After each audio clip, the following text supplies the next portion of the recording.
Hi my families எல்லாம் எப்படி இருக்கீங்க? எல்லாருமே சூப்பராக இருக்கீங்கன்னு நினைக்கிறேன். நானும் ரொம்பவே சூப்பராக இருக்கேன். இது பார்த்திங்கன்னா புரட்டாசி மாதம் 3வது சனிக்கிழமை.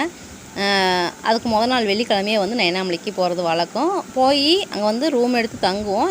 இந்த வாட்டி வந்து ரூம் எதுவுமே புக் பண்ணல. ஏன்னா கோயிலுக்கு போயிட்டு தீர்த்தம் பூஜைக்கு கொடுத்து தீர்த்தம் வாங்கிட்டு வந்து வீட்லேயே வந்து இப்போ ஒரு சந்தி விட்டுக்கலாம் அப்படின்ட்டு ஒரு ஐடியாவில் போனோம். ஆனால் நாங்கள் போன டைமும் என்னவோ இந்த மாதிரி எந்த வருஷமும் நாங்கள் பார்த்ததே இல்லை. ஏன்னா பயங்கர மழை, கரண்ட்டு சுத்தமாகவே எங்கேயுமே கரண்ட் இல்லை. அந்த கோயில் பக்கத்தில் மட்டும்தாங்க வெளிச்சம் இருந்தது. அந்த பாதையில் நடந்து போகிறதுக்கே ரொம்பவே கஷ்டப்பட்டோம். எல்லாம் குண்டு குழியுமாக இருந்தது. ஸோ இந்த மாதிரி நேரத்தில் வந்து நாங்கள் மலை ஏறுறது ரொம்ப ரிஸ்க்கு தான் அப்படின்ட்டு மலை ஏற வேண்டாம், கீழே வந்து பூஜைக்கு கொடுத்துட்டு கிளம்பிக்கலாம் அப்படின்னு அப்பா சொன்னதுக்கு அண்ணன் வந்து வேண்டாம், இல்லை வருஷம் நாங்கள் மலை ஏறி பழக்கமாகிடுச்சு, நாங்கள் கண்டிப்பாக ஏறிட்டு வரோம், இதுக்காக நான் வந்து நிறுத்த வேண்டாம், நான் பொறுமையாக போயிட்டு வரேன், நீங்கள் வந்து இங்கே கீழே கோயிலே வந்து குழந்தைங்க வச்சுட்டு இருங்க அப்படின்னு சொன்னார்.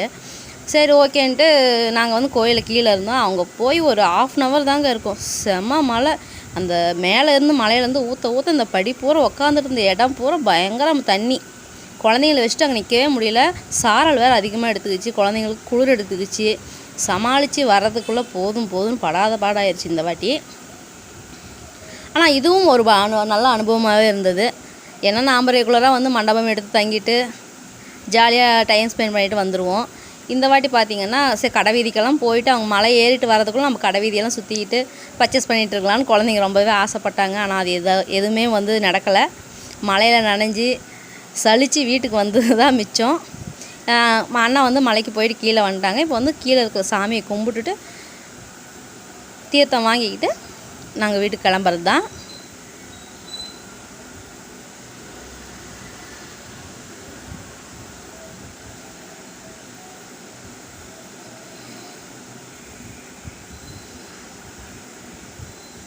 சாமி பார்த்துங்க, நல்லா பார்த்தாவே தெரியும் உங்களுக்கு, நல்லா தெளிவாகவே இருக்கும்.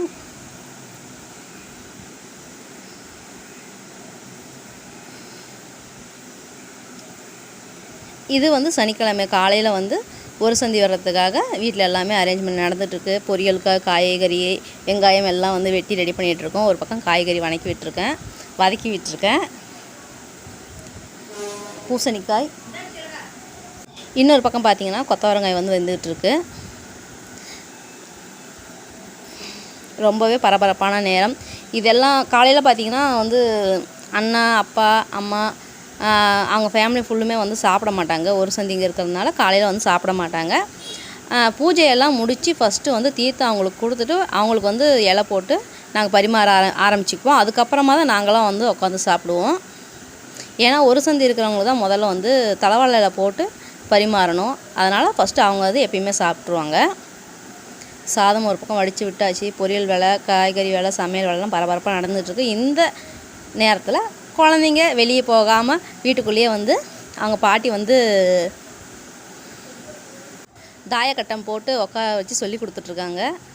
குழந்தைங்க எல்லாருமே டைம் ஸ்பெண்ட் பண்ணிகிட்ருக்காங்க.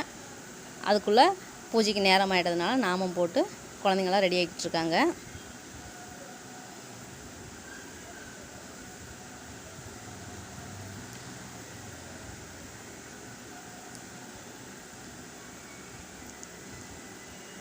இப்போ வந்து பூஜைக்கு தளியை போட்டாச்சு. சாதம், உப்பு பருப்பு, கூட்டு, பாயாசம், வடை பாயாசத்தோட 3 வகை பொரியல் வச்சு சாமிக்கு வந்து படையல் போட்டாச்சு. இதுதான் எங்கள் அம்மா வீட்டோட பூஜை அறை. இப்போ வந்து பூஜை ஆரம்பிக்க போகுது. கற்பூரம் ஏற்றி வந்து அப்பா ஆரம்பிக்க போகிறாரு.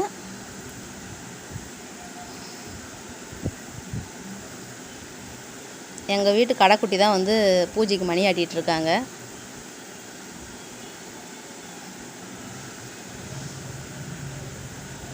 எல்லாருமே கற்பூரம் ஏற்றி சாமி கும்பிட்டு பூஜையை சூப்பராக முடிச்சாச்சு.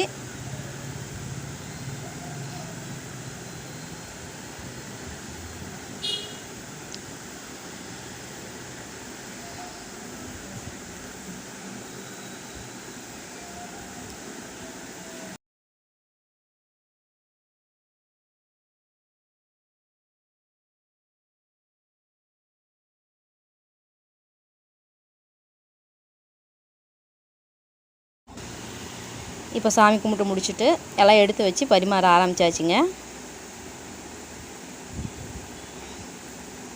எல்லாமே ஒரு சந்தி இருந்தவங்க எல்லாமே ஃபஸ்ட்டு இப்போ உட்காந்து சாப்பிட்டுட்ருக்காங்க. இந்த வீடியோ பிடிச்சிருந்தா லைக் பண்ணுங்கள், ஷேர் பண்ணுங்கள், கமெண்ட் பண்ணுங்கள். பாய்.